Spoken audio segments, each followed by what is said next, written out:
Bonjour, bienvenue à tous. Donc après ce moment de salutation, chacun les uns avec les autres, je vous invite maintenant à adorer notre Seigneur tous ensemble. Donc encore une fois, bienvenue à tous pour ce culte. Glorifions notre Seigneur par nos chants, par le message qui sera donné, par nos offrandes, et que gloire soit donnée à son nom. Amen. Prenons le premier chant, faisons monter.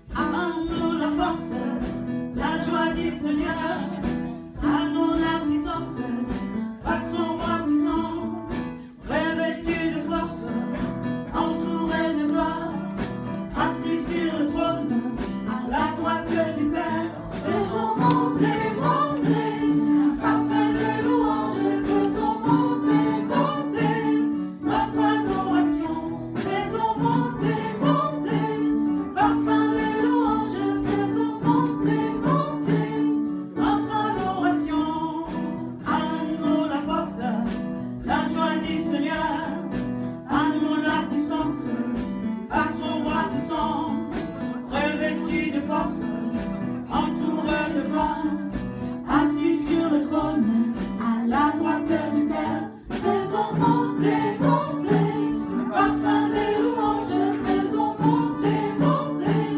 notre adoration, faisons monter, monter, un parfum de louange, faisons monter, monter, notre adoration, à nous la force, la joie du Seigneur, à nous la puissance, par son bras puissant, revêtu de force, entouré de gloire, assis sur le trône, à la droite du Père, faisons monter, monter, un parfum de louange, faisons monter, monter, notre adoration, faisons monter, monter, un parfum de louange, faisons monter, monter, notre adoration.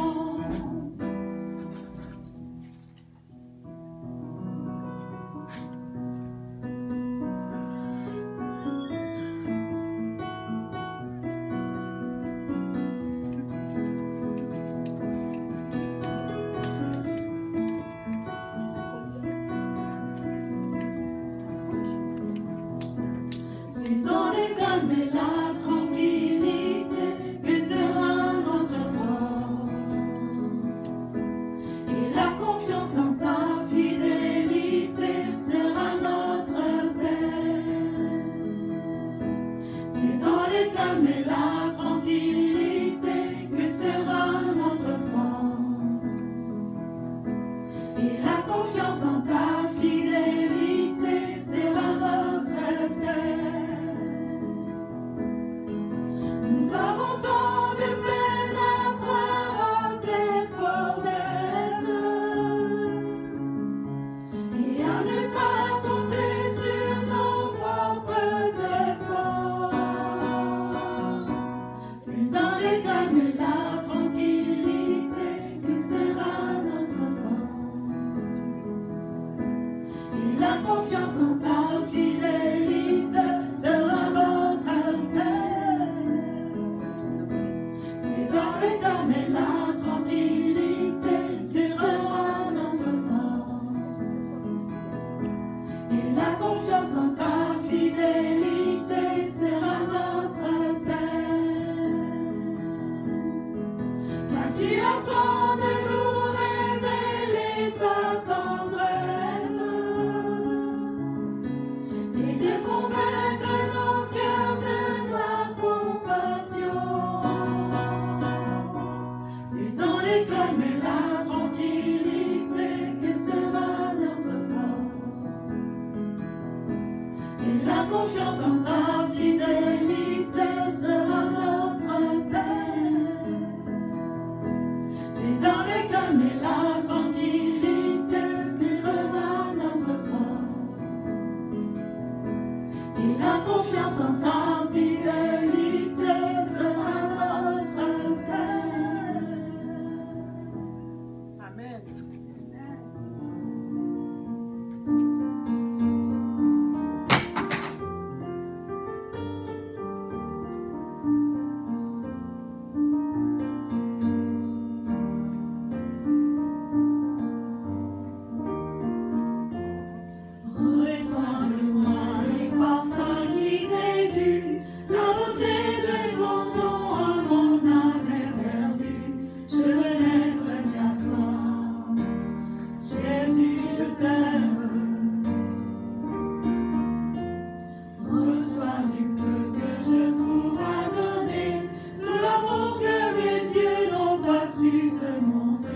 veux porter la veille à ta croix, les pensées de mon cœur dans le cœur de tes voix.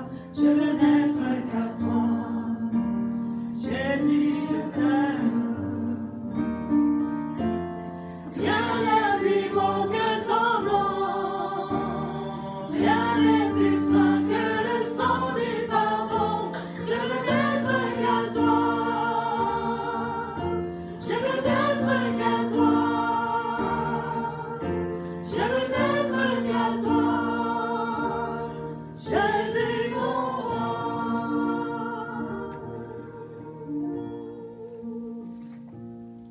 Amen. Lisons ensemble dans Apocalypse 15 du verset 3 à 4. Tes œuvres sont grandes et admirables, Seigneur Dieu Tout-Puissant. Tes voies sont justes et véritables, Roi des nations. Seigneur, qui ne craindrait et ne glorifierait ton nom?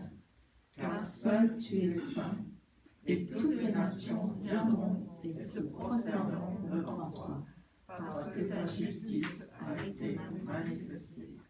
Amen. Prions ensemble. Merci Seigneur, car tu es le Dieu Tout-Puissant. Tu es saint, Seigneur. Tes œuvres sont grandes et admirables.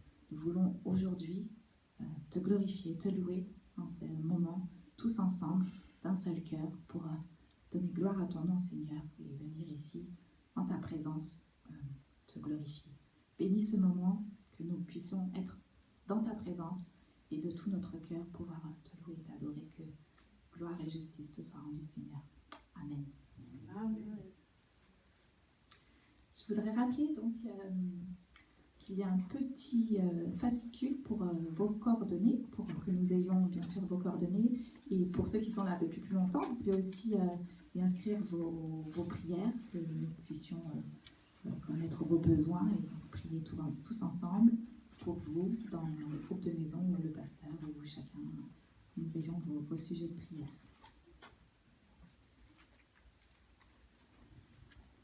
Continuons à adorer le Seigneur et poussons des cris de joie.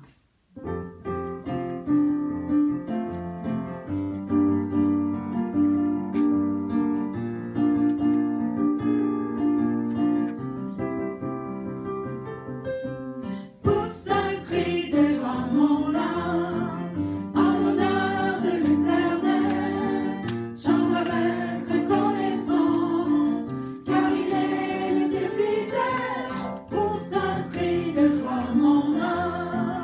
à l'honneur de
chant terminé, le rideau retombe, je viens simplement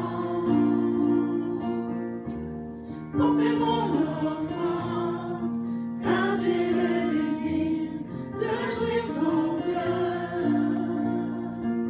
J'apporte plus qu'un beau chant, chanter ne suffit pas pour répondre à ton appel.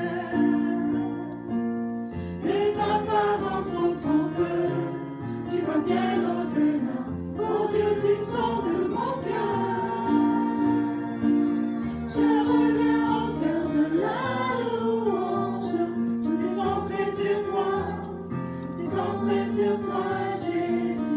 Oui, je renonce à tous mes faux semblants pour tout centrer sur toi, Jésus.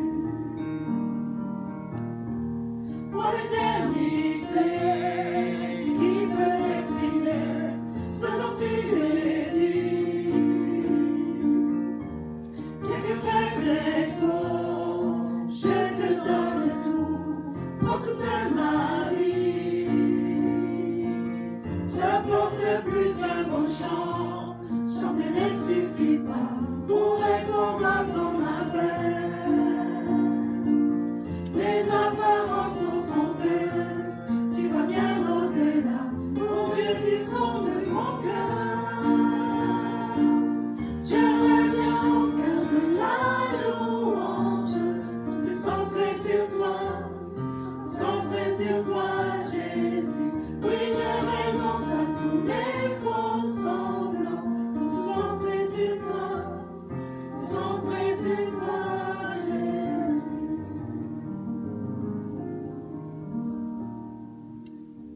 Amen. Je vous invite à vous asseoir. Adorons le Seigneur par nos offrandes. Et je vous invite à lire ensemble dans le psaume 116 du verset 10 à 14.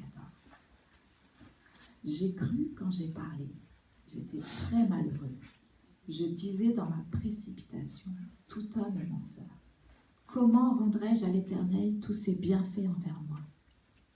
J'élèverai la coupe des délivrances et j'invoquerai le nom de l'Éternel. J'accomplirai mes vœux envers l'Éternel en présence de tout son peuple. Amen. Amen. Je vais inviter Lydie pour la prière, pour les offrandes, pour l'œuvre du Seigneur au sein de notre Église et au sein du Val-Montpied. Prions ensemble au Seigneur. Seigneur Jésus, notre Père Céleste, nous t'adorons, Seigneur, nous t'aimons cet après-midi encore. Merci encore pour l'équipe de louanges. Toutes ces paroles, nous t'adressons, Seigneur, de notre reconnaissance envers toi, car tu es un Dieu de l'univers, Dieu de créateur, Dieu qui nous aime, tel que nous sommes, Seigneur. Je voudrais aussi te remettre le message aujourd'hui, au travers de ton serviteur Nicolas, qui va nous parler encore, que ta parole puisse vraiment tisser dans notre cœur, dans notre vie, qu'elle puisse enraciner et grandir et que nous mettions en pratique tous les jours, que nous vivons vraiment, qui soit puissant dans notre vie. Seigneur, à travers de la louange, la chant, qui nous rappelle encore que dans le calme, dans la confiance, c'est ça que tu nous renouvelles notre force. Et nous avons besoin de toi, tant besoin de toi, dans cette période de temps difficile, Seigneur. Nous s'accrochons à toi. Je voudrais encore, Seigneur, prier pour nos offrandes de l'Église.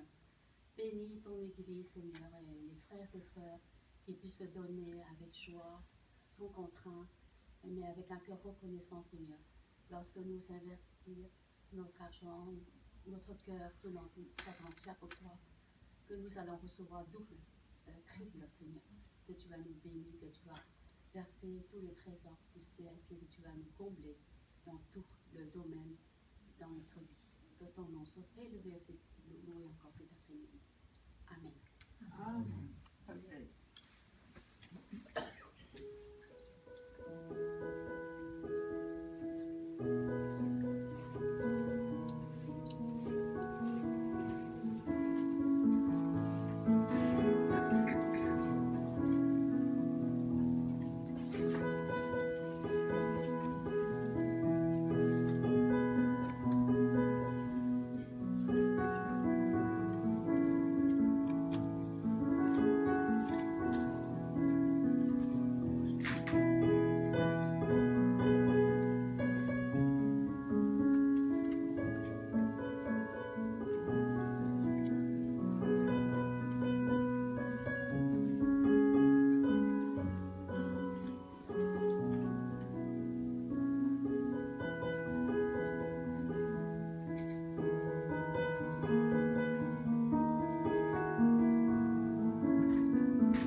maintenant un chant pour les enfants. Et je vous invite à chanter tous ensemble « Dieu puissant ».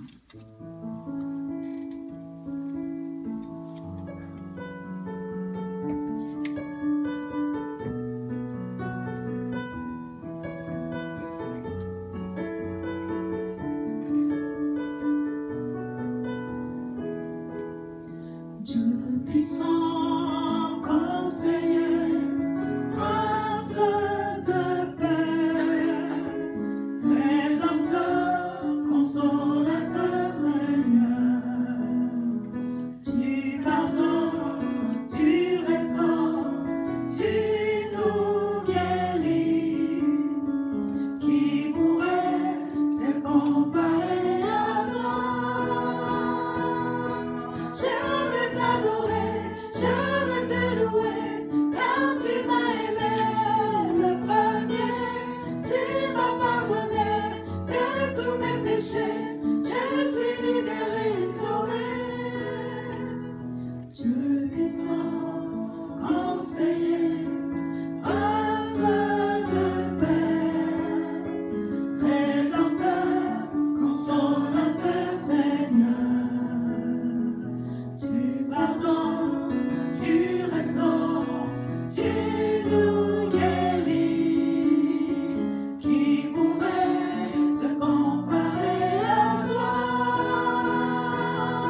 Je veux t'adorer, je veux te louer, car tu m'as aimé le premier. Tu m'as pardonné de tous mes péchés, je suis libéré, sauvé.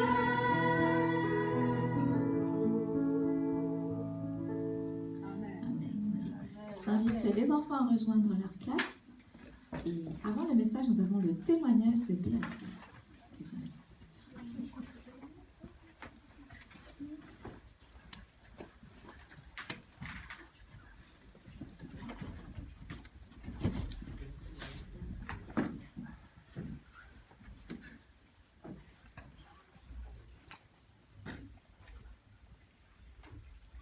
Je voudrais juste bonjour à tous.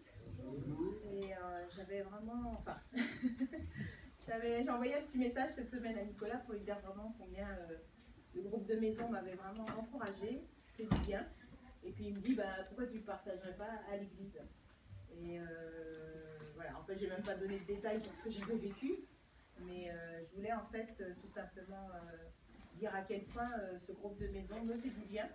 Et on se fait du bien aussi ensemble dans nos temps de partage. Et c'est pas simplement un travail dans ma vie, mais dans le fait qu'on soit tous ensemble. En fait, je peux représenter mon groupe de maison. Et donc je suis au groupe de maison du mardi soir avec Jérôme qui est responsable. Et vraiment, on a toujours quelqu'un qui est super positif, vous avez remarqué. Hein, c'est quelqu'un qui nous fait vraiment du bien et qui a toujours une vision positive de la vie. Et moi, ça me fait tellement de bien. D'entendre des paroles qui nous encouragent toujours à aller de l'avant et d'être quelqu'un qui est très optimiste.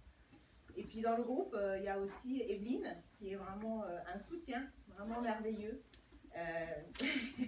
et qui nous est toujours à vivre la parole de Dieu à fond. Et ça, je voudrais vraiment aussi pouvoir le dire parce que chaque fois qu'elle parle d'un verset, c'est pas parce qu'elle l'a simplement entendu, mais c'est parce qu'elle l'a vécu. Et chaque fois, elle a quelque chose à nous raconter par rapport à ce qu'elle vit dans la parole. Et ça, c'est merveilleux de voir combien elle met la parole de Dieu en pratique. Et je suis vraiment fière de travailler avec elle et de la voir aussi dans l'équipe des moniteurs parce qu'elle fait du bien aux enfants, parce qu'elle donne ce qu'elle vit. Et pas simplement ce qu'elle fait dans sa tête. Et ça, c'est une bénédiction. Alors, dans le groupe, il y a aussi Swanlan qui joue de la musique, mais dans le groupe, elle partage aussi son cœur.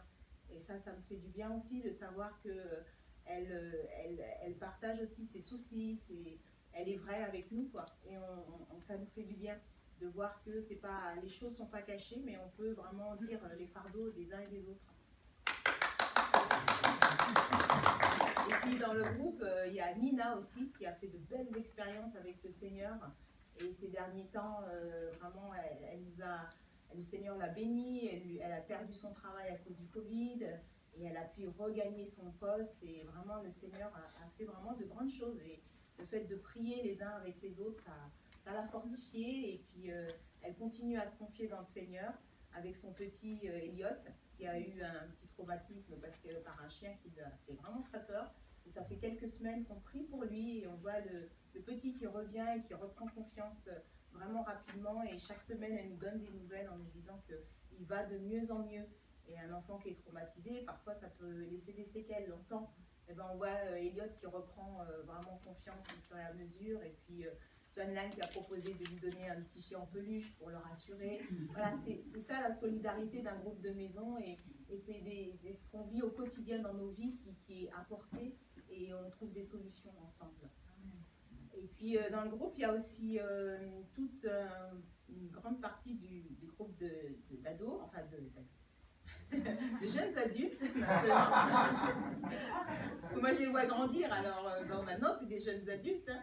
Et vraiment c'est un plaisir de les voir s'investir et de partager aussi avec nous. Et mardi, on a parlé de rafraîchissement et vraiment ils ont été chacun à pouvoir dire combien le Seigneur les a rafraîchis à un moment donné dans leur vie. Et je veux particulièrement parler de Georgie parce que je ne sais pas si vous avez remarqué, mais Georgie, il a vraiment changé. Hein, et vraiment, ce rafraîchissement, on le voit dans sa vie et c'est vraiment un bonheur de le voir. Moi, je l'ai vu à l'école du dimanche depuis qu'une nouvelle église est ouverte. Et vraiment, il a toujours été. Alors, John, qui a témoigné la semaine dernière, m'a dit: mais comment il était avant, Georgie? Il faisait des bêtises ou quoi? Je dis: mais non, Georgie, jamais de la vie, c'est un modèle de garçon. Mais quand même, malgré ça, le Seigneur sait faire encore plus de choses. Parce que moi, je trouve, je ne sais pas si vous avez remarqué, depuis qu'il a pris son baptême, il est complètement transformé. Et il prend une assurance vraiment, et il nous bénit, il nous fait du bien dans le groupe de maison, et il nous apporte des choses vraiment, il a vraiment changé. Et ça, c'est vraiment et moi, ça me fait du bien chaque mardi de partager avec eux, avec Chloé, avec Anne-Laure, avec Leslie aussi. Et voilà, on peut partager nos fardeaux et ça fait vraiment un bien fou. Et on a vu combien le Seigneur nous fait du bien sur notre chemin. Alors, on a d'autres aussi dans le groupe, mais vraiment, dans ce qu'on vit, on a prié pour Eugene et on sait que le Seigneur est en train de la rétablir.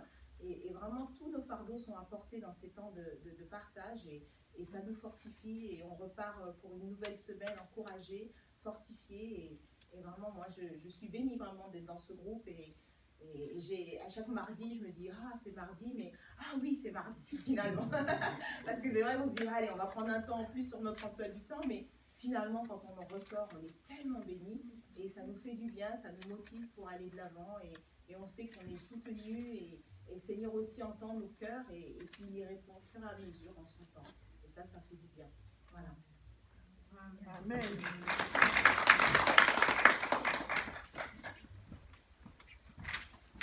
Bonjour.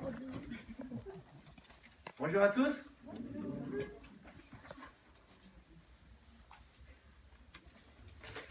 Bonjour à vous qui nous regardez en ligne.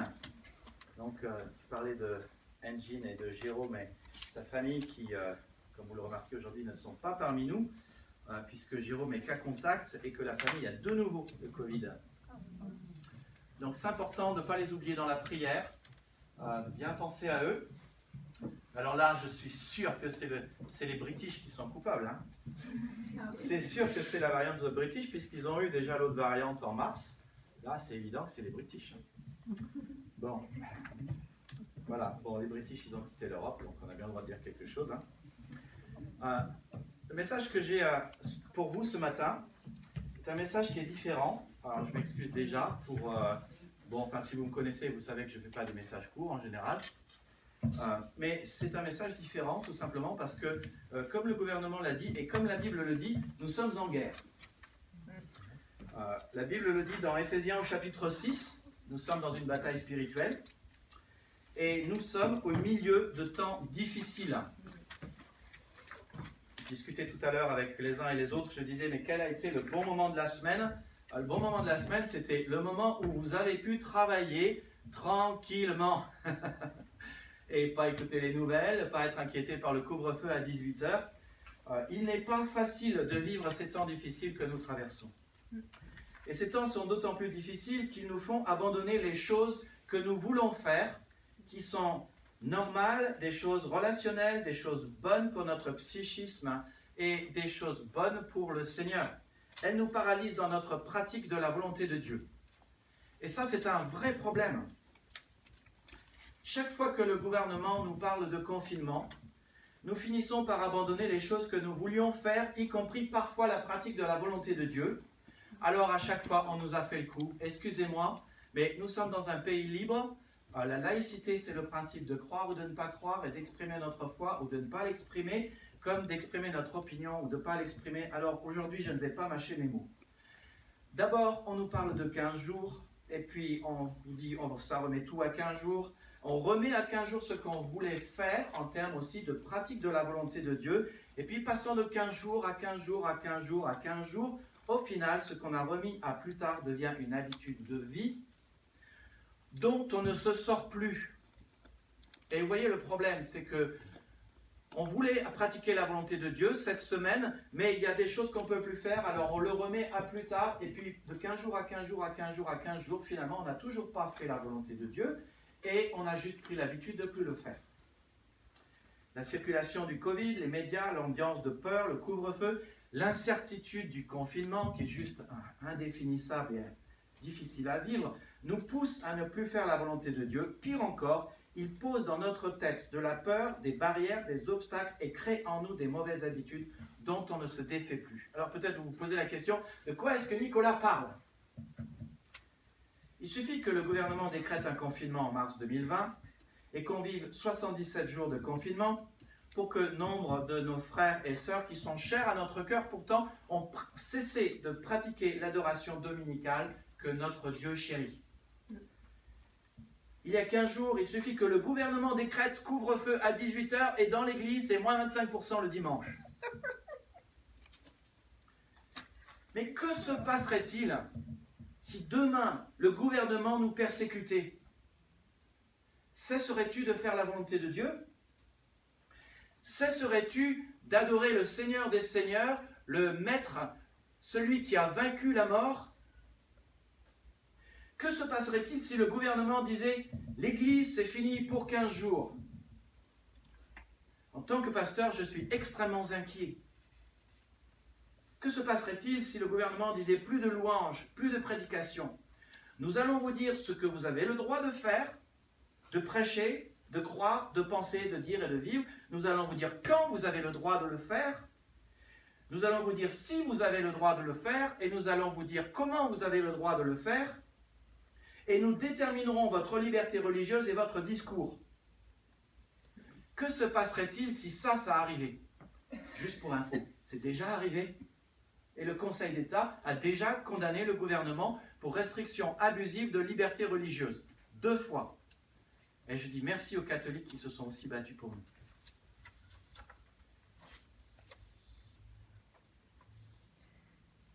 Cesserais-tu d'être l'adorateur que Dieu aimerait que tu sois? Cesserais-tu de louer Dieu dans ton église le premier jour de la semaine, le jour de la résurrection? Cesserais-tu de soutenir l'œuvre du Seigneur par ton offrande? L'église cesserait-elle d'exister? Cesseras-tu de vivre la volonté de Dieu? Cesseras-tu de vivre pour ton Dieu? Arrêteras-tu de marcher dans le plan de paix et de bénédiction, de prospérité qu'il a prévu pour toi? Si le gouvernement dit plus de culte, cesseras-tu d'adorer Dieu le dimanche? Tu mets Dieu au placard? Juste pour info, heureusement que Dieu ne nous traite pas comme on le traite. Parce que si on le mettait dans le placard aussi souvent que nous le mettons, s'il nous mettait dans le placard aussi souvent que nous le mettons au placard, ça serait vraiment un problème. Ta foi et ton vécu sont-ils, question de fond, ta foi et le vécu de ta foi sont-ils déterminés par les circonstances? Alors vous me direz, c'est pas évident, hein, c'est facile de dire ce que je dis. C'est vraiment facile de dire ce que je dis. Parfois, les circonstances nous poussent dans un sens ou dans un autre. Mais est-ce que ta foi et le vécu de ta foi sont déterminés par le gouvernement? Est-ce que ta foi ou le vécu de ta foi sont déterminés par les raisons qu'il te donne, ou par l'ambiance, par les médias, par BFM TV? Par quoi sont-ils déterminés? Voilà une vraie question. Ou bien est-ce qu'ils sont déterminés par ta relation avec Dieu, la révélation de sa volonté dans sa parole? J'ai écrit ce message, je peux vous dire, je l'ai écrit, je l'ai réécrit, je l'ai réécrit, je l'ai réécrit. J'ai dit après, il ne faut pas que je dise des choses comme ça, il y a des points, c'était compliqué à écrire, mais que les choses soient claires. Je ne sais pas si dimanche prochain, nous aurons le droit de nous réunir. Nous sommes en guerre, nous sommes en bataille spirituelle, et juste pour dire aussi, l'Église, d'un point de vue des finances et des recettes, les recettes sont à 3 000, le budget est à 5 700, l'Église est en danger financièrement. Il faut que je le dise. Tu vois, à cause de cette guerre spirituelle dans laquelle nous sommes, à cause de cette guerre qu'il y a aujourd'hui contre le Covid en France, à cause des finances, je n'ai pas tout mon temps. Donc, il y a des choses que je vais devoir vous dire aujourd'hui. Et j'aimerais d'abord vous résumer ma position. Alors, je demande pardon à tout le monde si ça vous choque. Et je sais qu'on va avoir une grosse discussion dans le conseil. Mais ma position se résume dans le psaume 63. C'est pas à l'écran, je suis désolé. J'ai rajouté ce texte en dernier. Vous pouvez ouvrir votre Bible, vous avez votre Bible, j'espère. Ma position se résume dans le psaume 63. Et je trouve que ce psaume, comme disait quelqu'un récemment, est-ce que je peux prier les versets de la Bible? Bien sûr, ce psaume résume toute ma prière et tout ce que je crois, tout ce qui est au plus profond de moi et tout ce que je désire pour vous. Psaume 63, je lis au verset 2 dans la Bible en français courant. Ô Dieu, tu es mon Dieu, je te cherche, j'ai soif de toi. Tout mon être soupire après toi comme une terre aride desséchée sans eau. Dans le temple, je t'ai cherché du regard pour voir ta puissance et ta présence glorieuse. Voilà le sens de la louange. Et voilà ce qui résume ma position. Car ta bonté vaut mieux que la vie. Et je proclamerai ta louange. Toute ma vie, je te remercierai en levant les mains vers toi et je dirai qui tu es. Je serai comblé comme rassasié des meilleurs morceaux et je laisserai exploser ma joie et je t'acclamerai. Quand je suis couché, je me souviens de toi, je pense à toi pendant les heures de la nuit. Tu es venu à mon secours, à l'abri de tes ailes, je crie ma joie. Je suis attaché à toi de tout mon être et ta main droite est mon soutien. Il y a des gens qui veulent ma mort, qu'ils aillent à un désastre soudain, qu'ils descendent au fond du monde des morts, qu'ils soient livrés à la mort violente, qu'ils deviennent la proie des chacals. Que le roi, que Nicolas, que chacun de nous trouve en Dieu la source de sa joie. Quant à tous ceux qui font un serment en prenant Dieu à témoin, qu'ils puissent se féliciter car les menteurs seront réduits au silence. Voilà ce qui résume ma position. Ta bonté vaut mieux que la vie. Sa bonté manifestée à la croix, l'évangile, puissance de Dieu pour le salut de quiconque croit, qui nous envoie tout droit dans l'éternité, dans la félicité et la présence de Jésus, qui nous donne le pardon des péchés, acquis une fois pour toutes, non pas par nos mérites, mais par la croix et le mérite de notre Sauveur Jésus-Christ. Son plan qu'il a prévu pour nous, un plan de paix, de prospérité qui nous donne du bonheur, un avenir et une espérance, sa présence et sa puissance, cette bonne nouvelle, mes amis, elle est supérieure à tout le reste. Supérieure à tout le reste. Je pense à ce verset de Lamentation 3.21 qu'on a étudié cette semaine, qu'on a étudié la semaine d'avant, que je vous cite souvent parce que c'est un verset, c'est une série de versets qui m'encouragent. Je pense à cette fin de Lamentation 3.21 où le Seigneur, où l'auteur dit « Le Seigneur est mon » Bible Louis II dit « partage ». Ce que ça veut dire, c'est « Le Seigneur est mon trésor ». Voilà pourquoi j'espère en lui. Le Seigneur est mon trésor. Et même si j'étais à la place de Paul en prison, même si je sais que je vais vers le Seigneur et que ma vie est même mise à prix, être dans la présence de Jésus, c'est ce qu'il y a de meilleur. Et franchement, sa bonté vaut mieux que ma vie. Alors dimanche prochain, qu'il y ait confinement ou pas, je serai là à 15h. Donc désolé, changement d'info. Dans le bulletin, on avait dit le culte, s'il y a confinement, ce sera à 10h. Je serai là à 15h. Et vous me payez pour que j'annonce la parole de Dieu. Alors voici ce que la parole de Dieu dit. et par là, je remplis ma fonction. D'abord, elle dit que nous devons obéir aux autorités. Romains chapitre 13, verset 1, « Chacun doit se soumettre aux autorités qui exercent le pouvoir, car toute autorité vient de Dieu, et celles qui existent ont été établies par lui. » Mais Pierre est aussi clair dans Actes 4 et Actes 5, que si la volonté du gouvernement est en conflit avec la volonté de Dieu, nous devons faire ce que dit Dieu. Jugez vous-même s'il est juste devant Dieu de vous obéir à vous plutôt qu'à lui. Quant à nous, nous ne pouvons pas renoncer à parler de ce que nous avons vu et entendu. Donc voilà ce que je tiens à dire. Dimanche prochain à 15h, je serai là. Dieu dit dans le psaume 96, « Chantez en l'honneur de l'Éternel un cantique nouveau, chantez, bénissez son nom, annoncez de jour en jour son salut. Oui, l'Éternel est grand et digne de recevoir toute louange. » Alors, moi je serai là. Et j'ai le droit d'être là.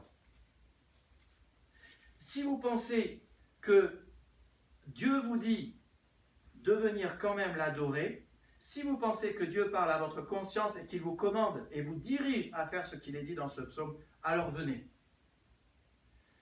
Vous devez obéir au gouvernement, mais Dieu dit dans sa parole que si le gouvernement nous demande de faire des choses qui sont contraires à sa volonté, vous devez obéir au Seigneur. Mais c'est vous qui êtes juge. Moi, je n'irai pas en prison pour le fait d'être devant et de prêcher. Je vous dis de faire ce que Dieu dit, d'obéir au gouvernement et d'obéir à Dieu. C'est vous qui êtes juge. C'est vous qui êtes juge. Et si le gouvernement décide que j'irai faire un stage en prison, vous savez quoi? Le Seigneur est mon juge. La question que j'aimerais te poser maintenant, où est ta foi?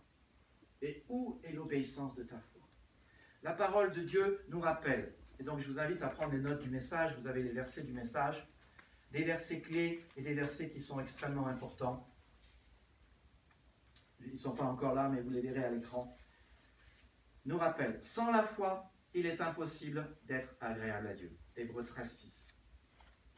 Et Habakkuk et Paul nous rappellent ce principe de vie que l'on retrouve partout dans la Bible, le juste vivra par la foi. Ta relation avec Dieu est une relation d'amour et de confiance. Mais fais-tu confiance à Dieu, quel que soit ce que le gouvernement dit ou les circonstances? Les médias disent une chose, mais qu'est-ce que tu vas écouter? Le gouvernement, les médias ou ta foi et ce que Dieu dit dans sa parole? Mets-tu des actions derrière ta foi? Une seule chose est nécessaire. Cherchez d'abord le royaume de Dieu et toutes ces choses vous seront données. Dieu d'abord et Dieu s'occupe du reste. Je suis content que vous soyez tous avec nous, content d'être en communion avec vous, content que vous ayez choisi de ne pas quitter, content que vous persévériez, content que vous nous regardez sur Internet, mais, et là je le dis pour nos amis à distance, qui sont sur Internet, adorer Dieu à distance, c'est mieux que rien, et parfois c'est la seule chose qu'on peut faire. Mais c'est loin du meilleur que Dieu a prévu pour nous. Cela ne suffit pas. Cela ne suffit pas. Parce qu'adorer Dieu, c'est exprimer ton amour à Dieu, et il est véritablement exprimé dans la louange. Et la louange, c'est dire publiquement qui Dieu est et ce que Dieu fait, et donc tu ne peux pas le faire en restant à la maison. Quand tu restes tranquille à la maison, tu ne loues pas le Seigneur. Dieu a toujours désiré que son peuple se réunisse ensemble, et la réunion des croyants, c'est le lieu où Dieu habite. Et donc, ça ne peut pas être virtuel. Et l'Église n'est pas un lieu à expérimenter en virtuel. Alors, je sais qu'on est dans l'ère du virtuel. L'Église, mes amis, c'est le lieu où on expérimente l'amour. C'est ce que la Bible dit. C'est le lieu où tu expérimentes l'amour de Dieu et où tu exprimes ton amour à Dieu et où tu exprimes ton amour aux autres. Et Jésus a dit que nous devons transformer l'amour que nous avons pour lui en un amour pour les autres. Simon, m'aimes-tu? Alors paie mes brebis. Je vous donne un commandement nouveau. Aimez-vous les uns les autres comme je vous ai aimé. Vous aussi, aimez-vous les uns les autres. Et donc l'amour, pour être véritable, doit être vécu en vrai, en action et en vérité. Si l'expression de ton amour n'est que virtuelle, il n'est pas réel. Ce n'est pas en action et en vérité. Tu vois, nous ne sommes pas faits pour vivre en virtuel. Alors s'il y a bien une leçon qu'on a appris des confinements, c'est ça. commencez à vivre en virtuel et tout se détraque, y compris votre cœur et votre psychisme et votre spiritualité. Le virtuel, c'est beaucoup moins bien que le réel. Vis en réel, vis l'amour en vrai, dans ton âme, ton cœur, ton corps. Tu sais, quand on s'est connus avec Priscille, j'habitais Limoges, elle était à Toulouse, c'était il y a très longtemps. Alors, on devient un peu âgé, mais au début, on s'appelait au téléphone et on s'écrivait. Aujourd'hui encore, je peux téléphoner à Priscille. Si je fais mon message ici à l'église, je peux téléphoner à Priscille, je peux lui envoyer des SMS, je peux l'appeler, je peux lui dire « Je t'aime ma chérie », je peux la couvrir de bisous virtuellement. Je vous dis un truc, c'est un secret, hein. Qu'est-ce qui est mieux pour moi? Vivre l'amour en virtuel avec des SMS, des textos, des messages qu'on se met en répondeur, ou alors être dans ses bras et avoir un bisou de Priscille. Qu'est-ce qui est mieux? Une des choses qui me fait plaisir, c'est quand je vous salue. Aujourd'hui, quand je vous salue, ok, j'ai plus le droit de vous faire la bise, ok, il faut rester à 1 mètre, ok, il faut porter les masques, mais on a besoin de contact. Moi, je suis juste content de toucher un bras. Je toucherais même votre pied s'il fallait. Je serais même à genoux devant vous pour toucher votre pied. Ouais, mais c'est de ça dont il est question. Qu'est-ce qui est mieux, la relation à distance ou la relation en réel? Laisse-moi te dire autre chose. Si j'étais dans un bocal, et Priscille était dans un bocal, et on s'exprimait notre amour dans des bocaux, tu penses que ça irait bien? On sait que si vous voulez faire mourir quelqu'un, c'est exactement ce qu'il faut faire. Vous le mettez dans un bocal, vous évitez les expressions d'amour, vous évitez le toucher, vous évitez les bisous, vous évitez tout ça, et les personnes meurent. Et nous avons un monde, nous sommes dans un monde aujourd'hui qui est en train de mourir. Nous mourrons psychiquement, physiquement, spirituellement. Donc, sors de ta relation virtuelle et viens vivre l'amour en action et en vérité. Et tout ce qui n'est pas action et vérité, tout ce qui n'est pas réel, tout ce qui n'est pas présentiel, sur place, c'est pas de l'action et de la vérité. M'aimes-tu? Alors, paie mes brebis. Paie mes brebis, ça veut dire prends soin de mes brebis. Et chacun de nous, nous devons vivre cela, prendre soin des autres. Aimez-vous les autres comme je vous ai aimé. Vous aussi, aimez-vous les uns les autres. Alors, je le rappelle, et c'est des choses que j'ai plusieurs fois dit dans mes messages, mais tôt ou tard, tu traverseras des tempêtes, des épreuves, des crises, des combats, des disputes. Tôt ou tard, tu auras des combats et des guerres, et nous sommes en plein dedans. Nous sommes en guerre contre le Covid, mais aussi en guerre, d'autant plus que le gouvernement restreint notre liberté religieuse, notre droit d'adorer Dieu le dimanche. Nous sommes en guerre aussi parce que nous traversons des choses difficiles. Et je pensais à ça, mais c'est insupportable cette ambiance. Je ne sais pas si vous vivez la même chose. Moi, je le vis comme ça. On le vivait, je posais la question tout à l'heure à Georges, à Narcisse, mais cette semaine, alors, confinement, pas confinement, confinement, pas confinement. Ah non, ouf, il n'y a pas confinement. Ah super, merci pour nous dire dans 2 jours, confinement. Peut-être, on ne sait pas, le futur appartient au Seigneur, mais c'est juste insupportable. Mais tu traverseras des crises, tu traverseras des tempêtes. Juste, ça c'est une certitude. Tôt ou tard dans ta vie, tu connaîtras ces tempêtes, ces conflits, ces crises. Tôt ou tard. Mais tu vois, la Bible nous laisse des manières de traverser facilement les temps difficiles. Tu peux sortir des crises et des tempêtes sans dégâts, sans dommages, en allant bien, en n'étant pas défait, mais debout. Tu peux. Tout à fait. Et Jésus nous donne la clé pour t'en sortir indemne.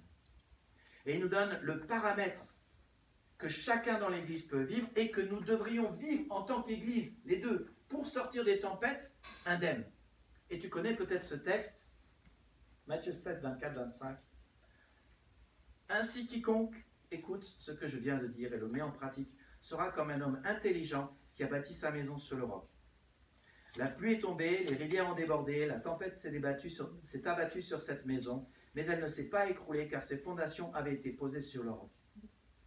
Mais quiconque écoute ce que je viens de dire et ne le met pas en pratique sera comme un homme insensé qui a bâti sa maison sur le sable. La pluie est tombée, les rivières ont débordé, la tempête s'est abattue sur cette maison et elle s'est écroulée, sa ruine a été complète. Jésus est clair. Alors on prend souvent ce texte, on dit oui, le fou sur le sable, le sage sur le roc, etc. Et on n'écoute pas tout à fait ce que Jésus a dit, parce que souvent on pense que le fou, c'est celui qui n'écoute pas Jésus, et le sage, c'est celui qui écoute Jésus. Et ce n'est pas ce que le texte dit. Le texte dit, le fou, c'est celui qui écoute et ne met pas en pratique. Le sage, c'est celui qui écoute et qui met en pratique. Mais ce dont le texte parle réellement, c'est que si tu veux sortir de la crise indemne, il faut baser ta vie sur ce que fait et a dit Jésus. Ça, la clé. Si tu veux t'en sortir bien, il faut faire ce que dit Jésus. Juste pour info, je ne suis pas très loin de ces fameux versets qui disent « Celui qui persévérera sera sauvé ». C'est exactement ce dont il est question ici. Continue de faire ce que Jésus dit et ça ira bien pour toi à la sortie. C'est ça ce que ça dit. Donc les crises que tu connaîtras seront des épreuves, ça sera difficile, mais tu peux t'y préparer. Et c'est ce que j'aimerais faire aujourd'hui par ce message. J'aimerais te préparer aux prochaines épreuves. Confinement, s'il y en a un, ou changement d'avis constant, s'il y en a un. J'aimerais te préparer à d'autres crises qui pourraient survenir dans ta vie, dans notre pays ou dans notre église. Et mon but, c'est que tu traverses la tempête et que tu t'en sortes bien. Et que tu sois blindé quand tu traverses la tempête ici-bas ou tes tempêtes. Que tu sois blindé dans ta confiance envers Dieu ou que tu sois blindé dans ton obéissance avec l'obéissance de ta foi. Que tu sortes sans dégâts, sans dommages, toujours debout, ni défait, ni décomposé, ni paralysé, ni abandonné, ni abusé. Et cela passe par la maîtrise de certaines compétences et la maîtrise de certaines aptitudes. Et ça passe par le refus de laisser tes circonstances dicter si tu vas faire la volonté de Dieu pour ta vie ou pas. C'est toi qui décides si les circonstances vont t'empêcher de faire la volonté de Dieu ou pas. C'est toi qui décides. Les temps sont mauvais, nous vivons des moments difficiles et nous sommes en guerre. Et donc, à cause de cela aussi, aujourd'hui, je n'ai pas tout mon temps. Et je me dois de vous dire la vérité. Nous ne contrôlons ni le temps, ni les circonstances, ni le gouvernement. Ni la variante british, ni la variante sud-africaine. Et juste pour info, il y a aussi la variante brésilienne et aussi la variante de Californie. On ne maîtrise pas ces choses-là. Les circonstances refusent de coopérer avec nous. Les circonstances, quand elles se présentent à vous, ce sont toujours des circonstances difficiles. Elles ne viennent jamais vous dire « Hello mon ami, fais la volonté de Dieu ». Non, elles vous mettent face à des choix difficiles et parfois, et souvent, ce sont des choix où on n'est pas toujours fidèle. Mais ce n'est pas à eux de nous dire comment nous devons vivre notre foi. C'est à toi de décider comment vivre la volonté de Dieu. Comment tu traverseras ce combat? C'est toi qui décides si tu veux t'en sortir sans dégâts et sans dommages. Mais tu t'en sortiras sans dégâts et sans dommages seulement si tu fais ce que Jésus dit. Nous trouvons une précieuse recommandation de comment vivre les temps difficiles dans Éphésiens au chapitre 5 et versets 15 à 18. Alors, une fois n'est pas coutume, j'ai pris la version parole de vie, car elle dit les choses de manière atypique. Et c'est Paul qui écrit, il écrit à l'église des Éphésiens, et il dit, et je vous invite à lire ensemble à partir du verset 15. Faites bien attention, je reprends, vous êtes avec moi? Faites bien attention à votre conduite, ne vivez pas sans réfléchir, vivez plutôt comme des sages qui savent profiter du temps que Dieu leur laisse. Les jours que nous vivons sont mauvais. C'est pourquoi ne soyez pas stupides, mais comprenez bien la volonté du Seigneur. Ne buvez pas trop de vin, la boisson pousse les gens à se détruire, mais soyez remplis de l'Esprit Saint. Amen. Amen. La première chose que Dieu nous dit au verset 15, c'est de bien analyser ma vie. J'analyse bien ma vie. Faites bien attention à votre conduite et ne vivez pas sans réfléchir. Soyez bien attentifs à votre manière de vivre, dit la traduction œcuménique, ou prenez bien garde à votre manière de vivre, dit la Français courant. Veillez avec soin à la façon dont vous vous comportez, dit la Nouvelle Bible seconde. C'est un fait, nous vivons parfois sans être attentifs, sans prendre garde, sans veiller, sans faire attention à notre manière de vivre. Nous finissons nos journées en disant « Mais où est donc allé mon temps et mon énergie ?» Nous avons voulu faire plein de choses, nous n'en avons fait que la moitié. Ou alors, nous voulons être fidèles à la volonté de Dieu, mais les circonstances, le climat de peur, les infos dont nous font nous en écarter. Dieu, par exemple, dit « N'abandonnons pas notre assemblée », comme certains ont pris l'habitude de le faire. Au contraire, encourageons-nous les uns les autres, et cela d'autant plus que nous voyons approcher le jour du Seigneur. Mais le gouvernement nous dit « Bon, pour 15 jours, vous allez abandonner votre assemblée. » Alors on le fait. Puis 15 jours de plus, puis 15 jours de plus, puis 15 jours de plus. Et pour certains, c'est devenu une habitude. Dieu dit « N'abandonnez pas votre assemblée ». Le gouvernement dit « Faites-le pendant un temps », et au final, ça a été fait. Chaque fois que nous ne sommes pas au clair sur ce que nous sommes censés vivre, sur nos priorités, nos objectifs, la volonté de Dieu, les circonstances modifieront nos journées et nos trajectoires et notre obéissance, et nous dévierons, et nous serons soit désobéissants, soit frustrés, ou les deux. Quelques conseils pour bien gérer notre temps. D'abord, regardons l'agenda de notre journée, de notre semaine, et évaluons-le. Considérons-le dans son ensemble, soyons conscients de là où va notre temps. Trouvons comment nous l'utilisons. Voyons ces petites choses qui nous font perdre du temps. On ne peut pas mettre de côté le temps dans un livret A, mais on peut savoir où il va et on peut savoir ce qui fait qu'on le gaspille et on peut le gérer. Et pour le gérer, on a besoin de savoir comment on l'utilise et où il va. C'est exactement comme avec vos finances. Sans connaissance de vos dépenses et de vos recettes, vous ne pouvez pas le gérer. Aristote a dit « Une vie non analysée n'est pas digne d'être vécue ». Et trop souvent, nous ne savons pas comment nous utilisons notre temps. C'est pourquoi je veux vous encourager à faire une chose simple, pratique. Prenez-le comme un devoir à la maison. Pendant cette semaine, écrivez ce que vous faites chaque jour, toutes les choses différentes que vous avez fait chaque journée, et combien de temps vous y avez passé. Et à la fin de la semaine, prenez un temps avec le Seigneur et posez-vous cette simple question. Est-ce que ce que je fais correspond à la volonté du Seigneur pour ma vie? Alors, soyez pas trop dur avec vous-même non plus. Parce que le Seigneur dit, il y a un temps pour se donner, mais il y a aussi un temps pour se recharger. Il y a un temps pour aimer son frère, il y a un temps pour se laisser renouveler par le Seigneur. Et posez-vous la question, suis-je satisfait de la manière dont j'utilise mon temps? Jésus a dit, ma nourriture est de faire la volonté de mon Père. Il n'y a que la volonté de Dieu qui nourrit et satisfait. Vivre pour soi ne le fait pas. Dieu t'a créé par amour, pour t'aimer, pour que tu l'aimes et tu aimes les autres en retour. C'est là le sens de la vie. Vivre pour Dieu satisfait. Donc, réfléchis au chemin que tu vas prendre et engage tes pas dans une direction sûre. Ce qui nous amène à une autre question. Dans quelle direction ta vie est-elle en train d'aller?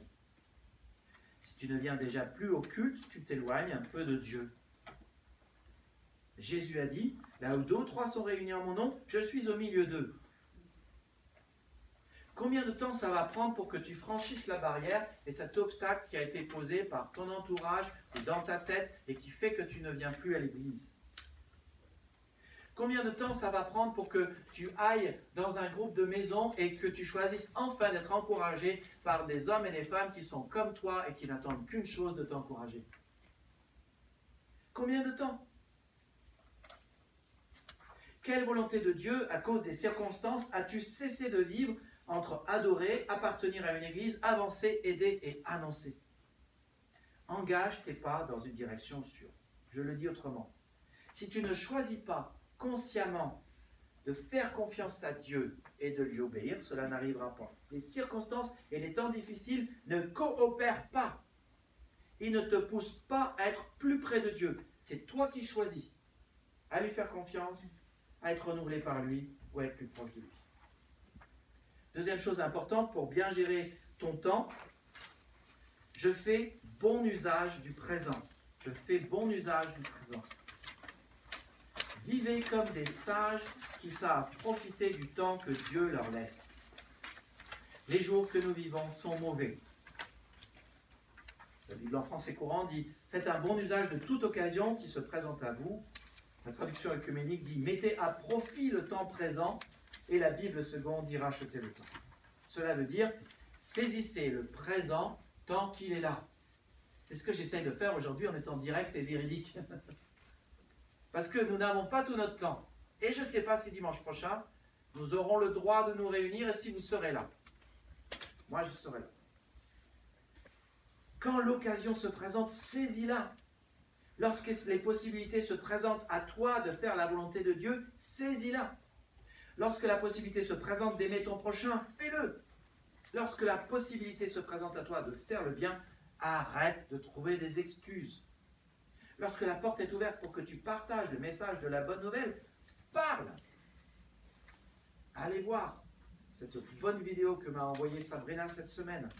Rêve d'une lettre venant de l'enfer. Le titre est super bizarre, mais la vidéo est super cool. Il faut que tu vois ça. Il faut que tu la vois. Tu vas sur le site web, tu vois, il y a ou le YouTube de l'église, tu cliques sur cette vidéo. Lorsque tu as la possibilité de célébrer Dieu, fais-le. Tu pourras peut-être plus le faire demain ici-bas. Tu as la possibilité d'adorer le Seigneur avec ta dîme. Dieu dit, fais le pari. Tu veux tester s'ils existent? Je vais ouvrir les écluses des cieux de la bénédiction sur ta vie. Fais le pari. Vis-le vraiment. Parce que l'Église en a besoin pour répandre la bonne nouvelle. Et le pasteur vit aussi des dons qui sont faits à l'Église. Donc c'est pour ça qu'aujourd'hui, je vais droit au but. Je ne sais pas si demain je serai encore parmi vous.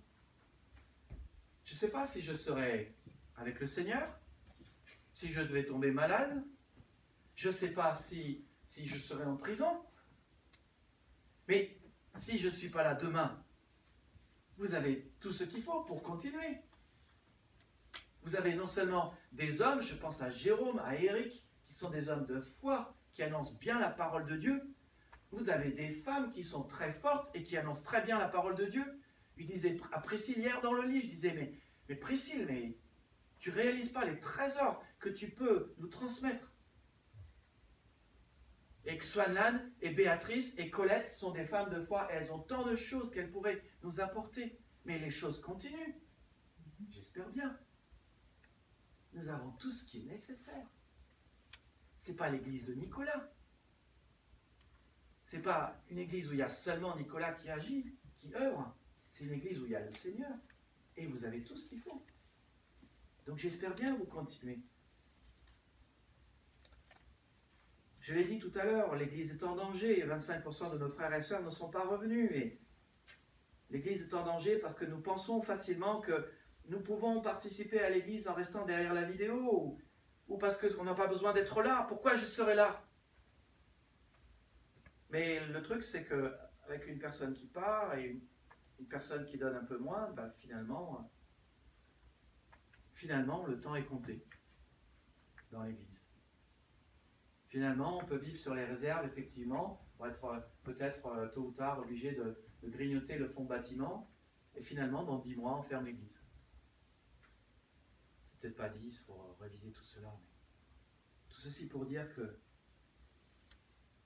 ça nous appartient, ça vous appartient, ça m'appartient, et ça nous appartient à chacun de faire un bon usage de notre temps présent et de construire l'église. L'église ira bien si chacun décide de faire sa part. Question de foi, question de vécu réel de votre foi, non dans le virtuel, mais dans le réel.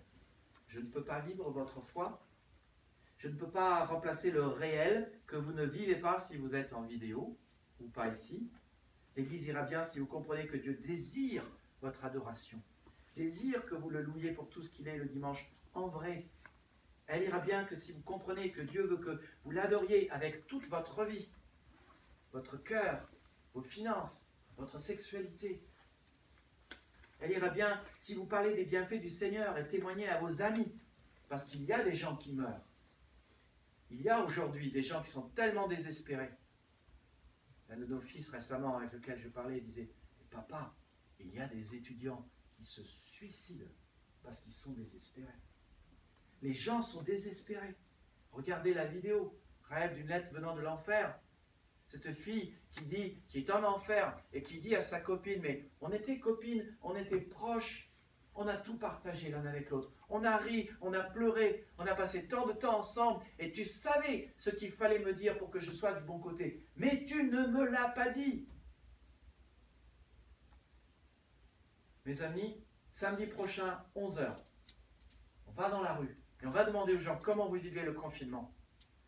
Et peut-être que votre rôle à vous, si vous avez accès à des milieux estudiantins, c'est d'aller visiter les crousses ou les chambres où sont les étudiants et de leur dire comment vous vivez le confinement. Et posez-leur la question, est-ce que vous avez des croyances, des choses qui vous aident à avoir de la force, à trouver du réconfort? C'est quoi votre truc? Et là, les gens vont vous dire, et vous, votre truc, c'est quoi? Ah, moi, je sais que Jésus m'aime, qui veille sur moi. Moi, j'ai cette promesse que Dieu prend soin de moi. C'est pas toujours facile, je vis aussi des choses difficiles. C'est une lutte et c'est un combat. Mais là, vous pouvez dire comment vous gérez votre stress, votre anxiété, comment vous trouvez le repos en Jésus. Mes amis, le bon moment pour la pratique de l'amour, c'est le message de dimanche prochain. C'est maintenant. C'est au début du culte à 15h. C'est en sortie du culte. Parce qu'il y a des personnes, peut-être même dans cette salle, qui ont besoin que vous lui preniez le bras ou la main, qui ont besoin que vous lui faisiez un câlin, un hug. La bonne pratique de l'amour, c'est maintenant. L'erreur humaine la plus répandue dans le domaine de la gestion du temps, c'est de gaspiller notre temps. C'est rarement conscient. Nous avons juste besoin d'en devenir conscients pour ne plus le faire. Il y a plusieurs choses qui nous font perdre notre temps présent. Le regret nous fait gaspiller notre temps. Et nous nous disons, ah, si seulement j'avais pu faire cela. Si seulement j'avais pu ne pas faire cette bêtise. Si seulement je ne m'étais pas fâché. Si seulement je ne m'étais pas mis en colère. Si seulement je n'avais pas fait cette bêtise. Mais dans les faits aujourd'hui, vous ne pouvez plus rien changer. Vous pouvez demander pardon, vous pouvez regretter le passé, mais regretter le passé vous fait vivre dans le passé et non dans le présent. Et ça fait que le passé habite votre présent et vous empêche de vivre le présent. Les inquiétudes nous empêchent de vivre dans le présent. Mais contrairement au regret, elles nous projettent dans le futur et elles font que les choses qui ne se sont pas passées hantent et pourrissent notre présent. Comment est-ce que je vais faire demain? Comment est-ce que je vais boucler mes fins de mois? Parfois, nous nous inquiétons que telle chose ne va pas se passer, mais 99% des choses sur lesquelles vous vous inquiétez ne se passeront pas. Dieu n'a que du positif pour toi. Et je veux vous rappeler ce verset qui nous est cher, que je rappelle souvent, que Dieu dit à son peuple, et ayez en tête que parce que Jésus-Christ nous a fait entrer dans la nouvelle alliance, les promesses d'Israël sont aussi pour nous, ce sont nos promesses. Voilà ce que dit Dieu, ce que te dit Dieu. Je connais les projets que j'ai formés pour vous, projets de paix et non de malheur, afin que vous ayez un avenir et une espérance. Franchement, apprenez ce verset par cœur, parce qu'il est juste trop bien. Et quand ça ne va pas, vous remerciez le Seigneur pour cette promesse dans la prière. Une seule chose à faire, vous fermez les yeux, vous dites, Seigneur, tu as dit, je connais les projets que j'ai formés pour toi, dit le Seigneur, projet de paix et non de malheur, afin que vous ayez un avenir et une espérance. Et vous dites une seule chose, merci Seigneur. Seigneur, je ne sais pas comment ça sera, je m'inquiète pour ceci, mais tu as dit cela, alors je vais m'attendre à toi. Seigneur, mes émotions se disent cela, mais ta parole dit cela, alors je vais me caler sur cette émotion. Et tu récites ce verset quand tu t'inquiètes. Je répète, une seule chose est nécessaire. Cherchez d'abord le royaume de Dieu, et toutes ces choses nous seront données. Supposons que vous ayez un compte en banque. Chaque matin, votre banque verserait exactement 86 400 €. Cet argent est à vous. Mais il y a une condition. Vous devez l'utiliser aujourd'hui. Si vous ne l'utilisez pas, cet argent sera donné à quelqu'un d'autre qui en a besoin. Je vous pose une question. Si demain matin, il y avait 86 400 € qui tombaient sur votre compte avec cette condition, c'est pour toi aujourd'hui, à condition que tu l'utilises. Vous feriez quoi? Quelqu'un veut me dire? Ah, merci Seigneur. Ça, c'est bien. Et qu'est-ce que tu ferais du reste? Du reste, J'emmènerai mes enfants quelque part. Ok. Et qu'est-ce que tu ferais du reste? Je vais économiser. Hein. Voilà. Alors le truc c'est, vous avez 86 400 € que vous avez le droit de dépenser dans la journée. Si vous ne le dépensez pas en fin de journée, c'est perdu. Donc, je reconnais le cœur de Priscille. Je ferai plein de cadeaux à plein de gens. Elle est généreuse, Priscille. Vous dépensez tout, n'est-ce pas? Je pense qu'on est d'accord. Alors, 86 400 €, ça fait beaucoup d'argent à dépenser, je sais. Mais ça fera beaucoup de cadeaux pour tout le monde. Mais si tu ne l'utilises pas, tu le perds.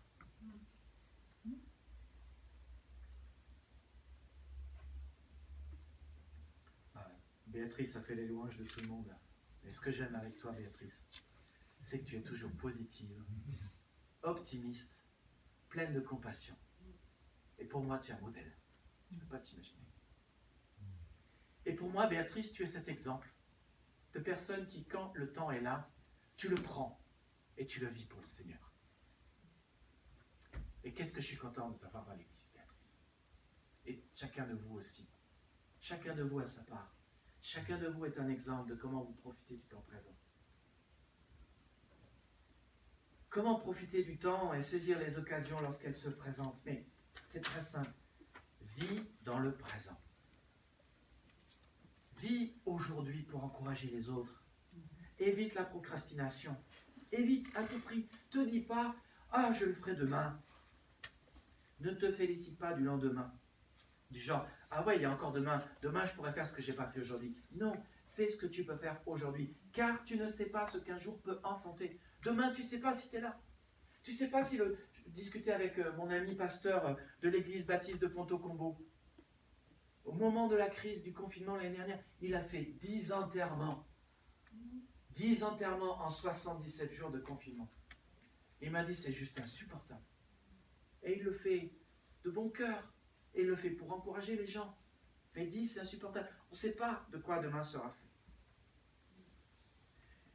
Une autre chose qui fait qu'on gaspille notre temps, c'est aussi qu'on ne sait pas ce qui est important. On ne sait pas ce qui est important. Et c'est le troisième point de ce texte et de ce message. Je cherche à connaître ce qui est important. Je cherche à connaître ce qui est important. Et j'aime bien la parole de vie parce qu'elle nous prend un peu en nous disant la vérité pour nous réveiller. Ne soyez pas stupides, mais comprenez bien la volonté du Seigneur. C'est bien de savoir comment on gère son temps et comment on le gaspille, mais pour savoir en faire la différence, on a besoin d'un critère. La volonté de Dieu. Vous pouvez passer votre vie à faire plein de trucs, mais il n'y a que la volonté de Dieu vécue qui satisfait. Pour mieux gérer votre temps, vous avez besoin d'un principe directeur. C'est bien de savoir comment tirer profit de toute occasion, mais à moins qu'on ne sache pas quoi faire dans ces occasions, on les rate. Et c'est pour cela qu'on a besoin de connaître la volonté de Dieu. Dieu a un plan et un projet pour toi. Lorsqu'il t'a créé, il avait des intentions de vie pour toi et une volonté. Je connais les projets que j'ai formés pour vous, dit l'Éternel, projets de paix et non de malheur, afin que vous ayez un avenir fait d'espérance. Et lorsque je me tiens dans sa volonté, je me tiens dans le bonheur, dans la paix, dans l'avenir et dans l'espérance qu'il me promet dans ce plan.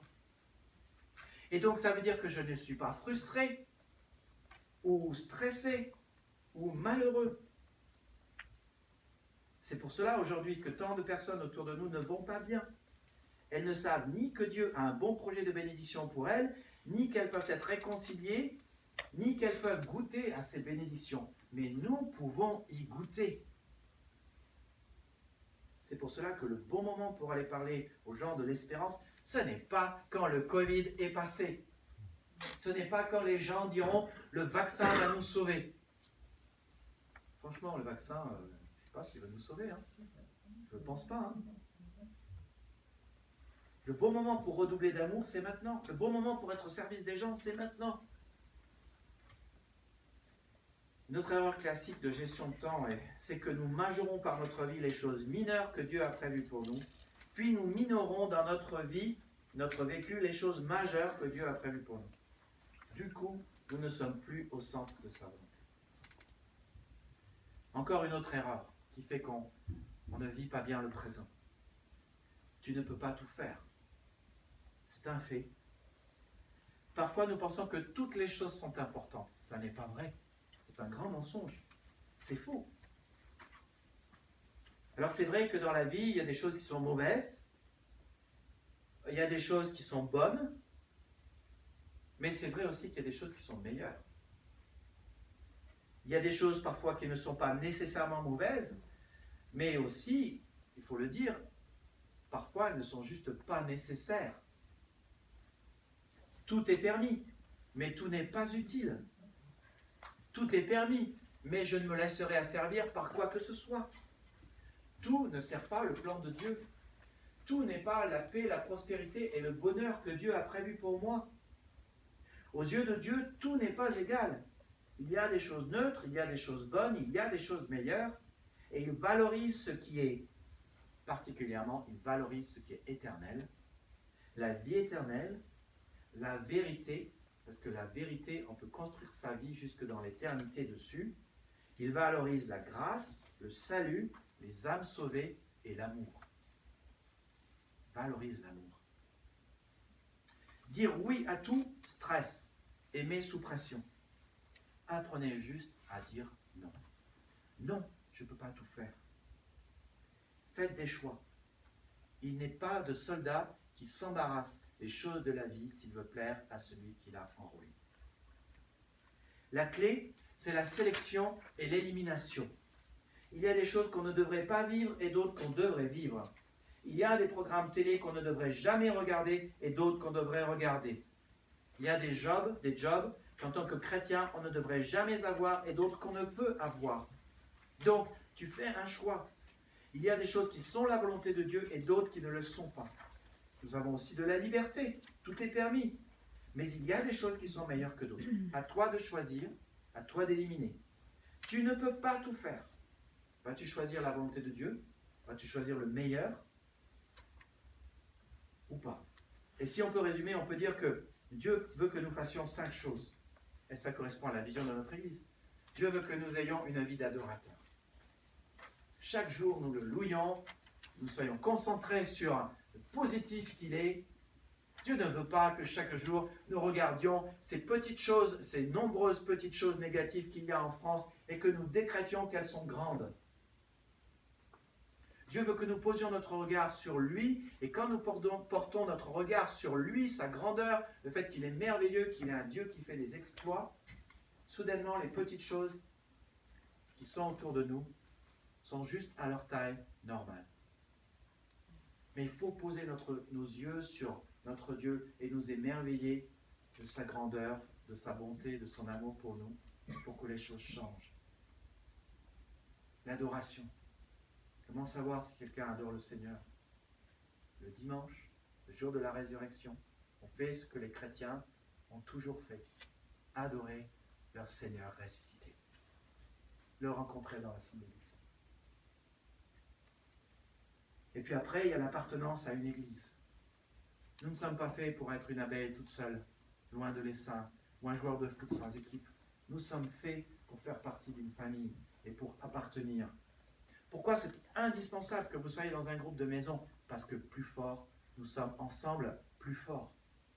Quand nous sommes les uns avec les autres, nous nous encourageons. Tu ne peux pas être encouragé si tu ne vas pas dans un groupe. C'est toute la question de l'appartenance. Dieu veut que nous avancions avec lui. Ça passe par apprendre. Apprendre de Jésus. Dire non au mal, oui au bien. Grandir en maturité. Comment est-ce qu'on apprend de Jésus? En ouvrant sa parole, en vivant dans sa présence, en parlant à Jésus, en le laissant nous enseigner, en apprenant de nouvelles leçons et en apprenant à les vivre, en formant de nouvelles habitudes. Et puis, il y a aider et servir. Les autres ont besoin de nous. Aider les autres, voir leurs besoins, et essayer de pourvoir leurs besoins, c'est la pratique de l'amour que Jésus nous demande de vivre. On est tous à des moments différents, à des endroits différents. Parfois quelqu'un est avide, et parfois quelqu'un a son réservoir plein. C'est pour ça que nous sommes ensemble. Parce que nous pouvons passer un peu d'amour à l'autre, un peu de vérité qui va lui faire du bien, un peu de réconfort par les promesses de Dieu. C'est là tout le sens de l'Église. Et ce que Jésus a toujours voulu. Aimez-vous les uns les autres, comme je vous ai aimé. Ça demande des sacrifices. Mais il y a plus de bonheur à donner qu'à recevoir. Et puis il y a annoncer la bonne nouvelle de Jésus-Christ. Oh, je ne me lasserai jamais de la bonne nouvelle de ce Dieu qui m'aime, qui a envoyé son Fils, qui est mort à la croix pour moi, pour que je n'ai pas besoin de mourir. Et pour que je puisse être dans la félicité avec tous ceux qui aiment Jésus. Je ne me lasserai jamais de cette nouvelle qui rafraîchit, qui soulage le cœur, qui pardonne les péchés, qui donne une espérance. Je ne me lasserai jamais de savoir que Dieu m'aime et qu'un jour je pourrai être avec tous ceux qui l'adorent et qui le louent dans le ciel.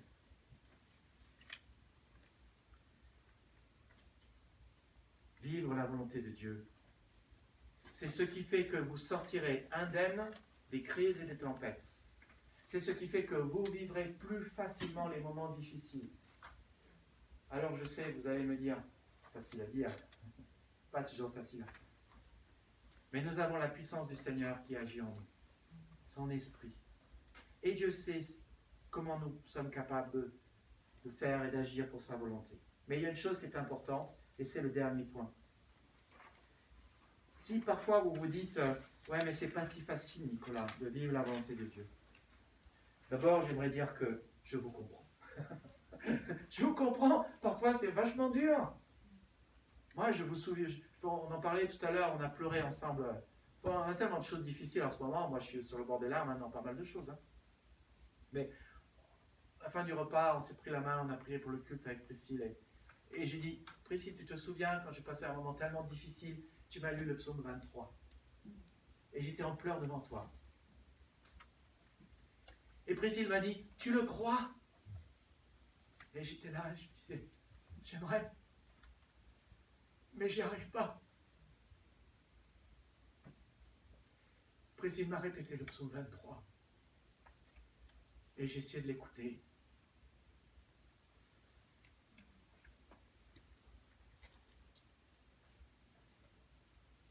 Et je ne sais pas combien de fois tu m'aimes. En tout cas, mes émotions disaient, j'entends pas.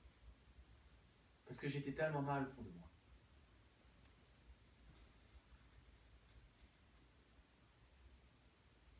Mais malgré le fait que mes émotions étaient là et refusaient d'entendre la parole de Dieu, ce psaume qui est si réconfortant, ça n'a pas empêché de faire en sorte que ce psaume si réconfortant que je n'arrivais pas à l'entendre est la vérité quand même. Et que Dieu a été mon berger et m'a tiré d'une crise qui était terrible. Ça n'a pas empêché Dieu de pourvoir à mes besoins. Ça n'a pas empêché Dieu de marcher avec moi dans la vallée de l'ombre de la mort. Ça n'a pas empêché Dieu de me mener dans les verts pâturages. Ça n'a pas empêché Dieu d'être à côté de moi et de me restaurer et de me rendre capable. Et c'est ça le quatrième point que j'aimerais juste vous dire et qui est important, c'est équilibrer la pression. La quatrième chose à faire sur la base de ce texte, c'est j'équilibre la pression. Alors vous allez me dire, de quoi tu parles, Nicolas? Le texte parle de ne buvez pas trop de vin, la boisson pousse les gens à se détruire, mais soyez remplis de l'Esprit Saint. C'est l'idée que pour résister à toutes les choses difficiles qui se passent dehors avec le Covid, vous avez besoin de maintenir une certaine pression, si je puis dire, au fond de vous. Je vais vous expliquer. Cela vous permet de tenir en échec les choses anxiogènes, l'ambiance de peur, l'ambiance qui est autour de vous. Et cela vous permet de résister. J'explique. Lorsque vous prenez l'avion, l'hôtesse de l'air rapidement dit que la cabine est pressurisée pour votre confort.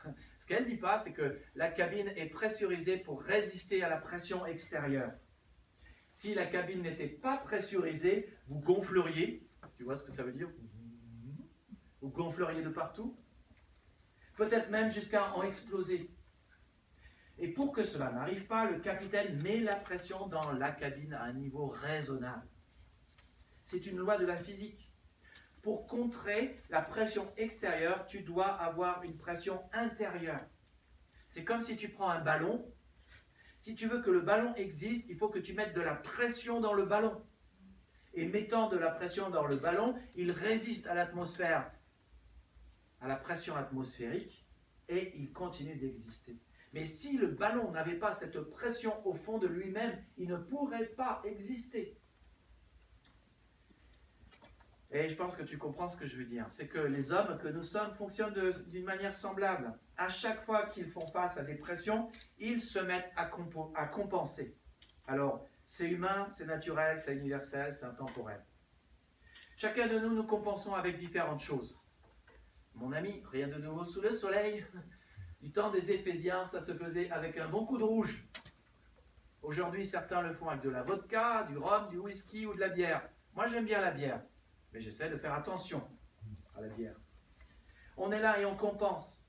Et ça explique que certains vont compenser en fumant une cigarette, d'autres vont compenser en regardant de la pornographie, d'autres vont compenser en prenant de la drogue, d'autres vont compenser par des choses plus saines.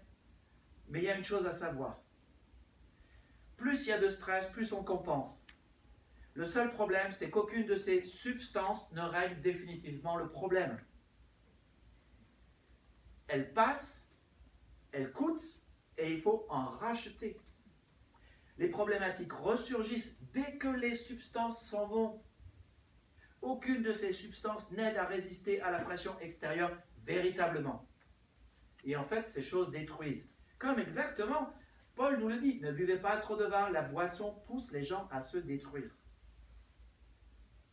Mais Dieu a prévu un moyen imparable pour t'aider à résister aux pressions extérieures, à l'anxiété, à la peur, au Covid tout-puissant. Ce n'est pas une chose, ce n'est pas un programme, ce n'est pas une pilule, ce n'est qu'une personne, mais c'est le Saint-Esprit, le Seigneur, que Jésus nous a laissé à notre côté pour nous réconforter et nous consoler, nous épauler. C'est celui qui est appelé à notre côté. Tu n'as pas besoin de compenser, il est ta compensation. Tu vois, c'est la présence du Seigneur dans l'épreuve qui est notre compensation. Tu as juste besoin d'équilibrer la pression et d'être rempli de lui. Si tu le laisses te remplir, il égalisera ta pression intérieure. Il t'équilibrera. Il te donnera de résister. Et la Bible nous dit que le Saint-Esprit est une force et une puissance à laquelle rien ne peut résister. Ni le temps, ni le gouvernement, ni le monde, ni le stress, ni l'angoisse, ni la peur, ni Satan. Grâce à lui, souviens-toi, Paul est en prison. Je puis tout par celui qui me fortifie. Celui qui est en vous est plus grand que celui qui est dans le monde. Alors, ceux qui sont remplis du Saint-Esprit, ils ne sont pas des fanatiques qui se mettent à faire des trucs vraiment étranges devant des hommes. Ce sont juste des stables dans le stress et sous la pression. Ils ne se décomposent pas, ils ne sont pas détruits par le stress. La pression qui exerce le temps sur eux est là. Il y a des effets, certes, mais ils tiennent bon. Alors vraiment, je crois que c'est une invitation pour toi à être rempli du Saint-Esprit et à faire le plein chaque jour. Mon ami, sois-en rempli chaque jour. Cela n'a rien de mystérieux, il suffit de venir dans la prière et dire « Seigneur, je veux juste que tu me remplisses totalement parce qu'il y a mon moi qui a tendance à reprendre le dessus, le stress, l'angoisse, la peur. Dis-lui ce qui a tendance à te remplir. Seigneur, je viens à toi, vide. J'aimerais que tu me remplisses. Remplis-moi par ton esprit. Confessez vos péchés, que ce Saint-Esprit les purifie. Et Dieu vous remplira. La prochaine fois que vous faites une pause café, la prochaine fois que vous faites votre culte, pourquoi ne pas faire une pause Saint-Esprit? Pourquoi pas faire une pause Saint-Esprit et dire Seigneur, ce que j'ai vraiment besoin, c'est pas forcément le café, c'est toi. Surtout dans les temps difficiles qu'on traverse. Dans l'ambiance anxiogène, remplis-moi de ton esprit. Dans ces mauvaises nouvelles que j'entends constamment, remplis-moi des bonnes nouvelles. Donne-moi ta joie, Seigneur. Rends-moi la joie de ton salut. Remplis-moi de ton esprit, de ton amour, de ta force, de ta paix, de ta pression interne, pour que je réagisse comme je le devrais, au travail, au bureau, à la maison, dans mon appartement. Donc comment vivre facilement les temps difficiles? Tu analyses ta vie et ton emploi du temps. Tu prends une feuille de papier, ton agenda, tu notes tout ce que tu fais chaque jour. Et tu te poses la question, suis-je en train de vivre ce que je devrais vivre? Et je vous dis un truc, si vous ne le faites pas cette semaine, si vous ne prenez pas une feuille de papier, vous allez continuer à moins bien vivre le temps présent. Et je vous invite vraiment à prendre cet exercice pratique et à le faire. Deuxièmement, fais un bon usage de ton présent. Arrête de regretter, de t'inquiéter, saisis les occasions lorsqu'elles sont là, sachant que si tu ne les saisis pas aujourd'hui, ton nombre total de minutes et ton temps présent sera écoulé à la fin de la journée. Le bon moment pour vivre l'amour, c'est maintenant. Sache ce qui est vraiment important. Connais la volonté de Dieu, révélée dans sa parole. Connais sa volonté. Il n'y a que sa volonté qui satisfait vraiment. Vis ce que Dieu souhaite pour ta vie. Adorer, avancer, appartenir, aider, annoncer. Laisse Dieu t'équilibrer face aux pressions. Laisse-le te renouveler. Laisse-le, demande-lui d'être rempli de son esprit. Il te donnera ce qui est nécessaire pour traverser ta journée et dépend de lui toute ta journée. Si ton agenda est ingérable, si tu vis difficilement les temps difficiles que nous traversons, ça peut être l'indicateur que tu as besoin d'un gestionnaire. Si tu trouves que la vie est difficile, et elle l'est, ça peut être que tu as besoin d'un gestionnaire. Et Jésus se propose de l'être. Dans cette ambiance anxiogène, ce couvre-feu, possible confinement, ou on ne sait pas, devant le stress, il est le seul à pouvoir remplir ta vie et t'aider à résister aux passions extérieures. Et il te propose de venir t'aider en habitant ton cœur par son esprit. Deux choses sont nécessaires, l'accepter et le laisser gérer ta vie. Mais le laisser gérer ta vie, ça veut dire lui donner le contrôle de ta vie. Ça veut dire, Seigneur, je ne sais pas ce que je dois faire, mais je ferai ta volonté. Et il suffit de prier avec moi cette prière, de répéter ces phrases simples, et je vous invite à prier.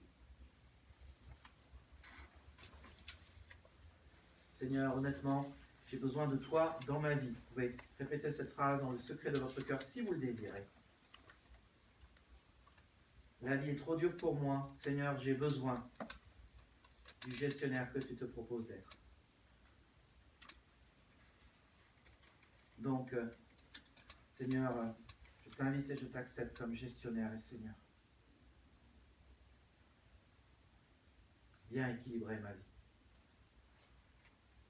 Viens équilibrer ma pression. Aide-moi à vivre plus facilement les temps difficiles. Tu dis que si nous faisons ta volonté, nous traverserons les temps de crise et de tempête indemnes. Le vent viendra, la pluie viendra, s'abattra sur ce que nous avons construit, ce que j'ai construit. Mais ça restera debout si ça a été construit sur toi. Alors Seigneur, je veux faire ta volonté. Aide-moi à analyser ma vie, à savoir ce qui est vraiment important, à connaître ta volonté, à bien faire usage du présent. Sois le gestionnaire de mon cœur et de ma vie. Seigneur, je n'ai besoin de rien d'autre que de toi. Amen. Seigneur, nous te remercions pour tout ce que tu nous dis dans ta parole. Et avant tout, Seigneur, nous voulons te remercier parce que tu le dis toi-même, tu es, Seigneur, amour. Tu as plein de bonté pour nous en réserve. Tu veux nous renouveler. Merci, Seigneur, parce que ta bonté est mieux que la vie. Et merci parce que si nous croyons en toi, nous savons où nous allons. Alors Seigneur, que la France connaît des temps difficiles. Nous prions pour ta grâce sur le gouvernement. Nous prions que tu leur donnes sagesse et paix pour prendre les bonnes décisions. Et nous prions, Seigneur, qu'ils prennent les bonnes décisions pour que nous puissions vivre une vie en toute piété, une vie où nous sommes attachés à toi et où nous pouvons te rendre un culte chaque semaine et chaque jour par notre vie. Que nous puissions vivre en toute piété, dans l'honnêteté et dans la paix. Prions, Seigneur, pour cette paix pour la France et pour le monde entier. Prions, Seigneur, pour que tu chasses ce Covid. Nous prions, Seigneur, pour que nous puissions être ces lumières dont les gens ont besoin autour de nous. Nous prions, Seigneur, pour que nous vivions le présent comme nous devrions le faire, en étant fidèles à ta parole, fidèles à ta volonté, en comptant sur toi et sachant que nous ne savons pas de quoi demain sera fait, que nous vivions le moment présent, ta volonté. Merci de ce que tu nous aimes, de ce qu'aucun de nous n'est le fruit d'un accident. Avant la fondation des temps, Seigneur, tu avais décidé que nous naîtrions, que nous existerions. Tu l'avais décidé parce que tu nous aimes et parce que tu as des bons plans envers chacun de nous. Tu nous as créés parce que tu nous aimes et pour nous aimer. Tu es amour.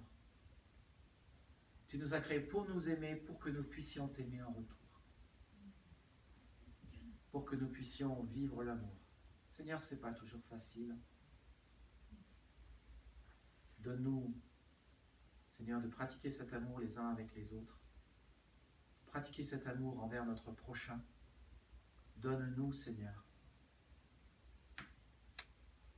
simplement de vivre ta volonté, de nous concentrer sur toi. Pas nous concentrer sur les mauvaises nouvelles, mais sur les bonnes nouvelles. Merci, Seigneur, pour ta promesse que tu as des projets de paix et non de malheur pour chacun de mes frères et sœurs ici, aujourd'hui dans cette salle. Il y a ceux qui nous entendent sur YouTube. Merci de ce que tu as des projets de paix et non de malheur. Merci, Seigneur, de ce que tu as un avenir et un futur pour chacun. Et Seigneur, ce n'est pas un mauvais avenir que tu as pour chacun. C'est un bon avenir. Merci, Seigneur, de ce que tu nous rappelles dans ta promesse de Jérémie 29:11, qu'il y a une espérance. Il y a des bonnes choses que nous pouvons attendre avec certitude. Seigneur, ce n'est pas toujours ce que nous ressentons. Ce n'est pas toujours ce que nous croyons. Ce n'est pas ce que nous sommes capables d'imaginer. C'est ce que toi tu nous dis. Et nous te remercions pour cette promesse. Seigneur, que cette promesse illumine le cœur de mon frère et de ma sœur qui est présent ici aujourd'hui.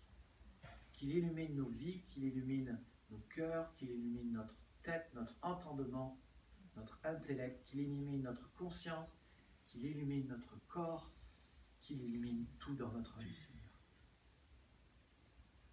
Seigneur Jésus-Christ, nous te remercions parce que tu es venu sur cette terre il y a 2000 ans et nous te remercions parce que tu nous as montré le Père. Tu es l'exacte image, l'exacte représentation du Père, l'exacte représentation de qui Dieu est.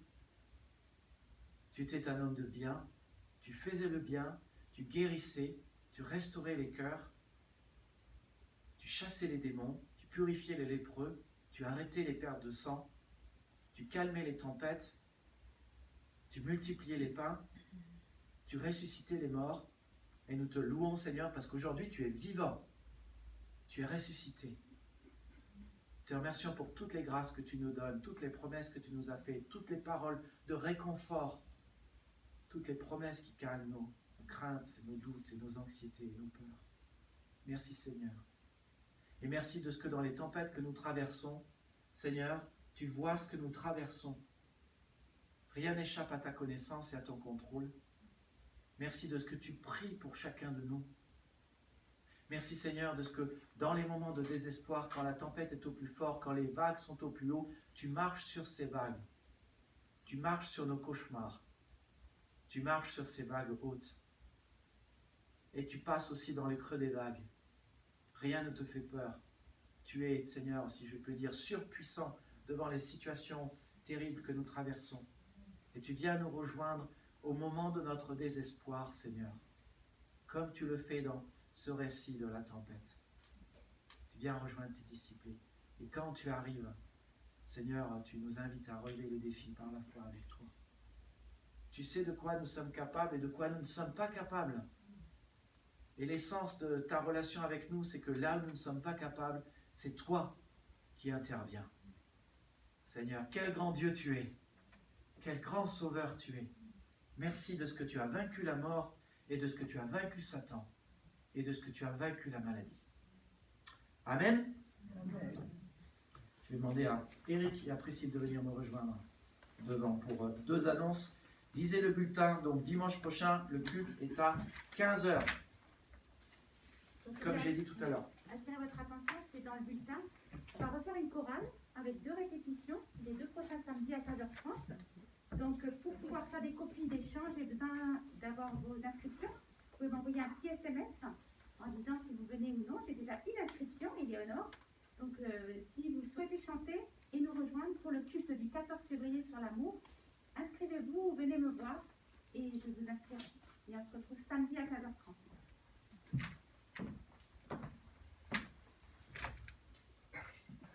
Merci Nico pour la parole. Je ne sais pas si vous êtes comme moi, mais quand la parole est prêchée, je suis touché. Désolé, je suis un amoureux de Jésus. J'aime la parole, j'aime Jésus. Alors du coup, dès que la parole est prêchée, je suis un peu touché et sensible à la parole de Dieu. C'est vrai, nous avons entendu beaucoup de choses, mais il y a quelque chose qui m'a touché aussi, c'est lorsque Nico disait que les gens sont désespérés. Est-ce que cela vous touche, bien-aimés? Les gens sont désespérés. Au jour d'aujourd'hui, beaucoup de gens parlent du Covid. C'est vrai, c'est tout à fait normal, c'est d'actualité.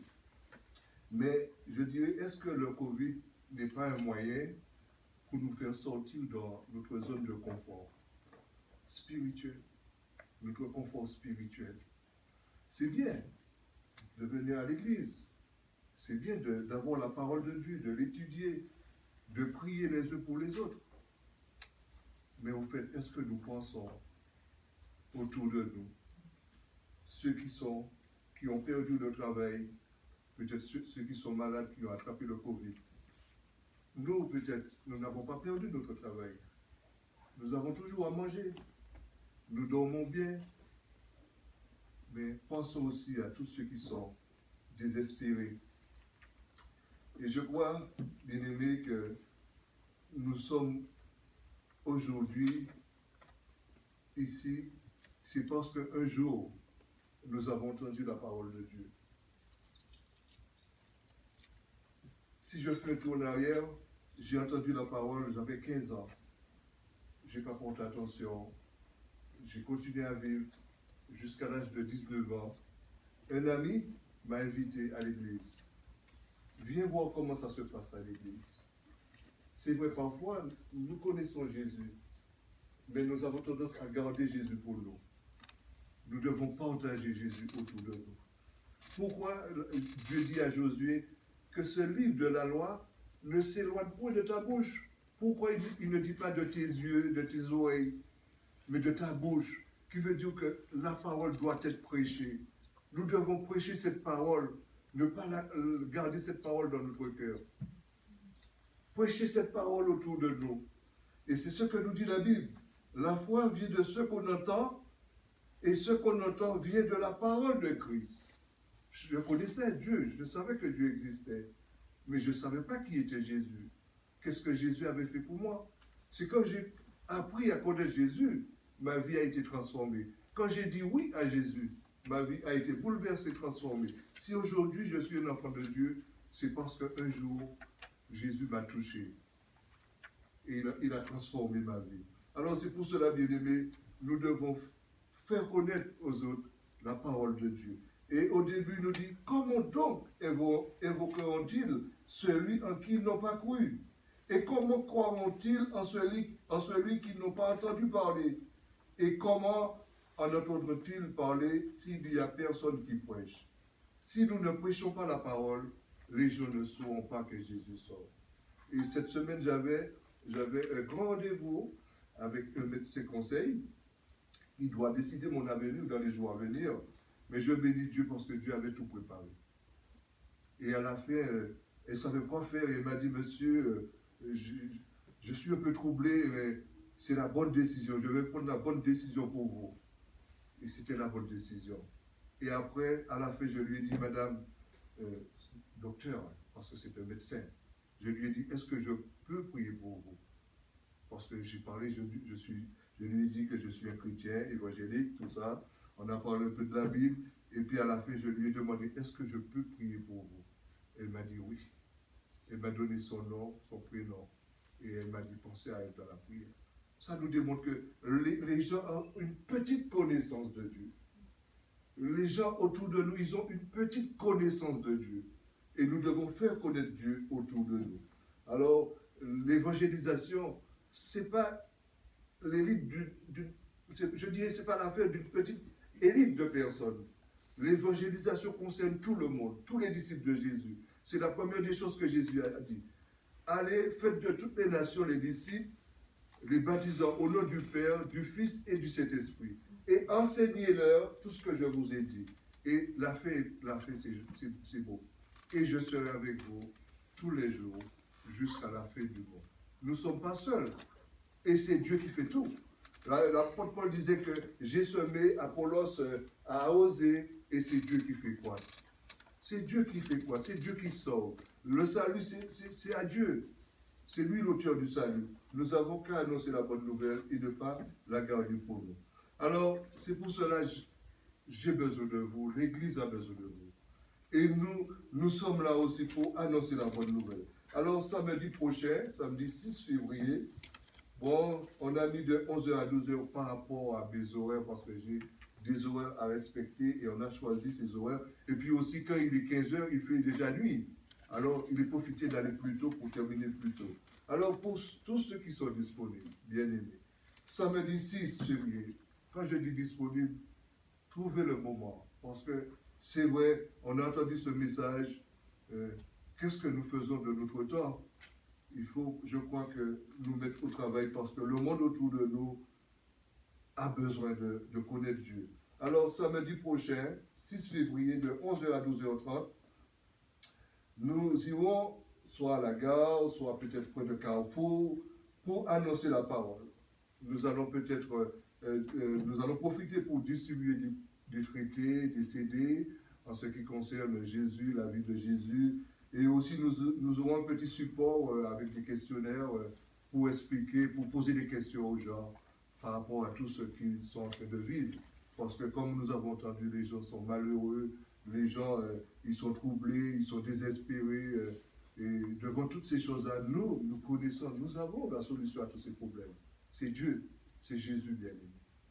Et vous et moi, nous avons cette paix, malgré tout ce qui se passe autour de nous, nous sommes dans la paix parce que nous avons Dieu avec nous. Alors, que Dieu nous bénisse et n'oublions pas samedi. Il y a aussi mon numéro de téléphone, 06 59 61 10 14, ou aussi Nicolas, nous avons besoin de vous. Nous vous attendons à partir de 11h à l'église. Merci beaucoup et que Dieu vous bénisse. Amen.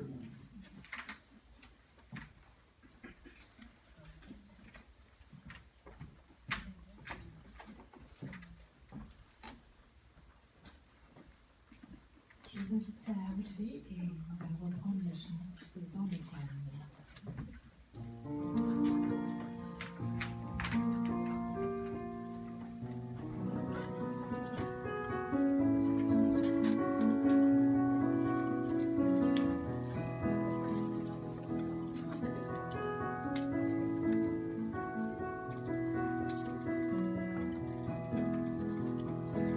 C'est dans le calme et la tranquillité qui sera notre force. Et la confiance en ta fidélité sera notre paix. C'est dans le calme et la tranquillité qui sera notre force. Et la confiance en ta fidélité sera notre paix. Nous avons tant de peine à croire en tes promesses et à ne pas compter sur nos propres efforts. C'est dans le calme et la tranquillité qui sera notre force. Et la confiance en ta fidélité sera notre paix. C'est dans le calme et la tranquillité que sera notre force. confiance en ta fidélité sera notre paix. Car tu attends de nous révéler ta tendresse et des combats